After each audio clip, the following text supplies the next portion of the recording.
Salut à tous, on se retrouve aujourd'hui pour parler du Paris Saint-Germain ce jeudi 14 septembre et on commence tout d'abord avec le programme du jour. Donc aujourd'hui, entraînement à 17h avec les 15 premières minutes de l'entraînement ouverte aux médias et juste à la fin de l'entraînement, à 19h, il y aura la conférence de presse de Luis Enrique pour parler bien sûr, pour faire l'avant-match demain du match entre le PSG et l'équipe de Nice, parce que Paris joue demain soir bien sûr un match de Ligue 1, ça sera pour le compte de la 5e journée du championnat français.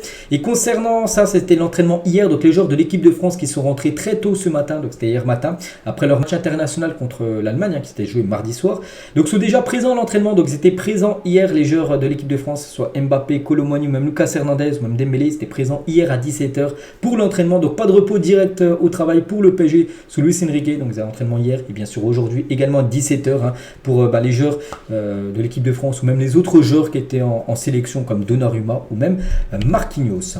On continue, on va parler de ce joueur qui aurait dû reprendre l'entraînement mais il ne peut pas parce qu'il est blessé en sélection et on connaît sa durée. Donc Marco Asensio sera absent plus d'un mois et ça c'est quand même un gros coup dur pour le PSG. Donc son sélectionneur, Luis de la Fuente, le sélectionneur espagnol, il a dit que ça ne semble pas grave, mais bon, il devrait louper quand même plus d'un mois. Il a dit que surtout qu'il ne sait même pas s'il sera disponible pour la prochaine trêve internationale qui est quand même dans un mois, donc ce qui veut dire qu'il va louper pas mal de matchs, donc des matchs de Ligue des Champions comme Dortmund ou Newcastle ou même Nice, l'OM et Rennes, voilà ce qu'il pourrait louper. Donc son retour est espéré le 22 octobre prochain, donc voilà, dans un mois et une semaine à peu près, si tout se passe bien sûr, parce qu'on ne sait pas comment l'évolution plutôt de sa blessure. Donc ça serait face à Strasbourg, voilà, qui pourrait revenir Marco Asensio. On lui souhaite bien sûr un très bon rétablissement.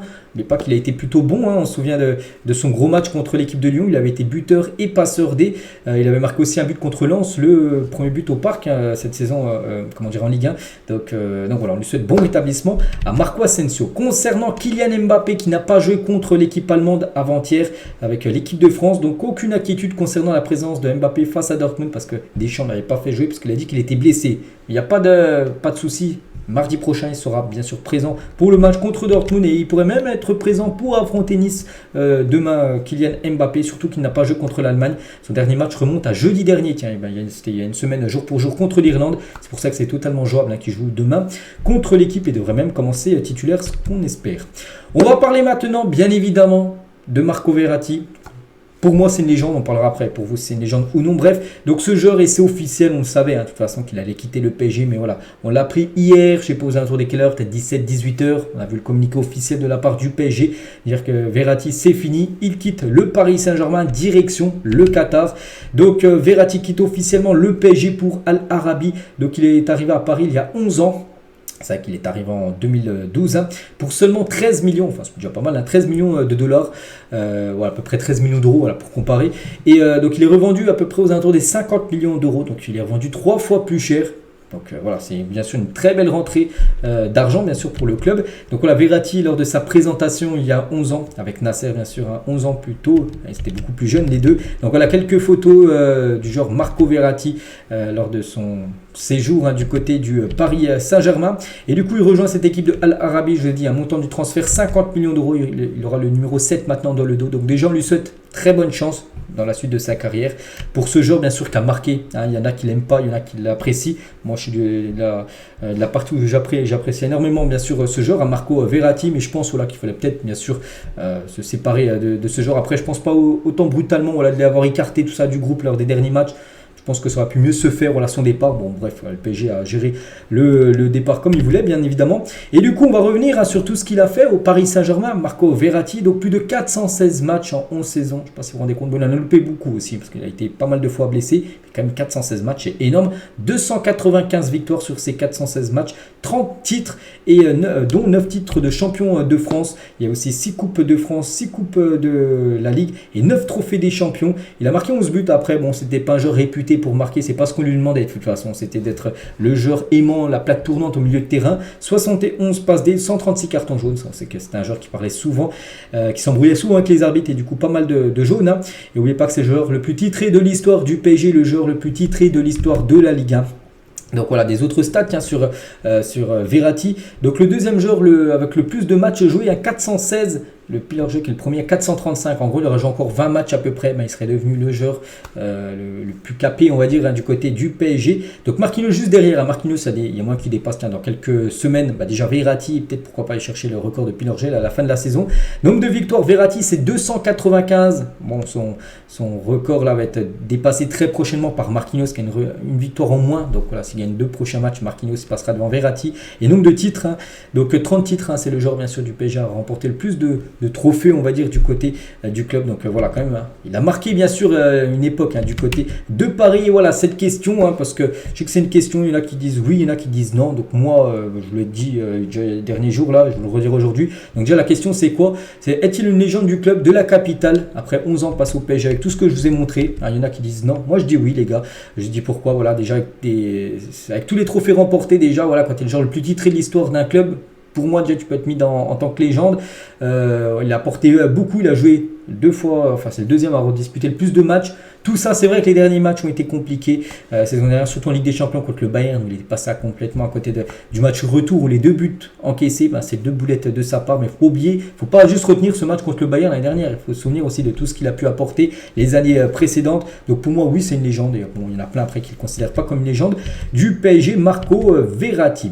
Toujours avec lui donc sur ses adieux. Donc il a eu un petit message pour les supporters, pour le club, pour tout le monde. J'ai été très fier de porter les couleurs du PSG durant plus d'une décennie, de côtoyer tant de grands joueurs et de remporter 30 trophées. Paris, le club et ses supporters ont toujours une place très spéciale dans mon cœur. Je serai parisien pour toujours. Voilà son message d'adieu. Marco Verratti, Nasser, le président qui était parti le chercher il y a 11 ans, et a dit Marco restera jamais lié au PSG. Il a joué un rôle majeur dans notre grande histoire. Je n'oublierai jamais son arrivée en 2012 à l'âge de 19 ans. Depuis, il a toujours été là pour le club, donnant tout son cœur sur le terrain en réalisant tant de grandes choses avec nous. J'aimerais sincèrement remercier Marco et sa famille au nom de tous ceux qui sont liés au PSG. Il fera toujours partie du club. Nous lui souhaitons le meilleur dans cette nouvelle aventure qatarienne, on peut dire, enfin qatari, je ne sais pas si ça se dit qatarienne, bon bref, qatari, du côté de son nouveau club. Voilà le beau message bien sûr du président qui a pris la parole par rapport au départ de Marco Verratti. Mbappé aussi, un petit message qu'il a pu mettre sur ses réseaux. Sur Instagram, un joueur et une personne d'exception, avoir le privilège d'être à tes côtés toutes ces années aura été un plaisir immense. Ton passage ici ne sera jamais oublié ou négligé. L'un des meilleurs joueurs que j'ai pu voir. Merci mon ami, tu vas beaucoup me manquer. Par exemple, il y a aussi Léo Messi, les gars. Messi qui a quitté le club, et Messi lui a mis un petit message aussi. Bonne chance pour ta nouvelle étape. Donc tu sais que je te souhaite toujours le meilleur. Voilà ce qu'il a pu dire Léo Messi. Achraf Hakimi, bonne chance mon ami, tu vas nous manquer, merci pour tout. Ou même Hugo Ekitike, merci Marco, légende. Voilà quelques joueurs, ou même qu'il y a un ancien joueur comme Blaise Matuidi sur Marco Verratti. L'image que je vais garder de Verratti, une image fantastique à mes yeux. Vu les titres qu'il a remportés, Marco a marqué l'histoire du PSG, bien sûr. Quand il est arrivé, il était tout jeune, insouciant, personne ne le connaissait. Mais dès ses premiers ballons, on a vu que c'était un petit joyau qu'il allait faire vibrer le Parc des Princes à son arrivée à 19 ans. Personne ne le connaissait.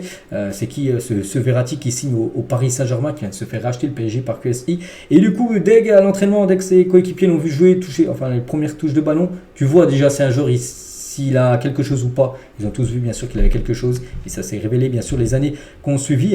Et juste ce qui lui a été pointé du doigt, c'est son hygiène de vie. On sait qu'on l'a beaucoup vu, enfin des photos, des vidéos même, on l'a beaucoup vu en boîte de nuit, on l'a même vu des fois en train de fumer, boire, tout ça. Donc c'est vrai que ça passait pas trop. Et Matuidi sur l'hygiène de vie de Verratti, il a dit c'est peut-être ce que certaines personnes ont envie de retenir. Voilà son hygiène de vie qui n'était pas sensationnelle, on va dire parfaite. Et Marco ne s'est jamais caché d'être un bon vivant, voilà, de profiter de la vie. N'oubliez pas qu'au départ, c'est un gamin qui arrive à Paris depuis Pescara. Ce n'est pas le même rythme de vie. C'est vrai quand tu passes de Pescara, une petite ville en Italie, à Paris, l'une des plus grandes villes au monde. Donc voilà, le changement est radical. Mais il savait être sérieux aussi. Je peux vous assurer que Marco n'est jamais arrivé à l'entraînement en retard, qu'il a toujours été un grand pro. Voilà, donc voilà ce qu'a pu dire Matuidi par rapport à l'hygiène de vie de Marco Verratti.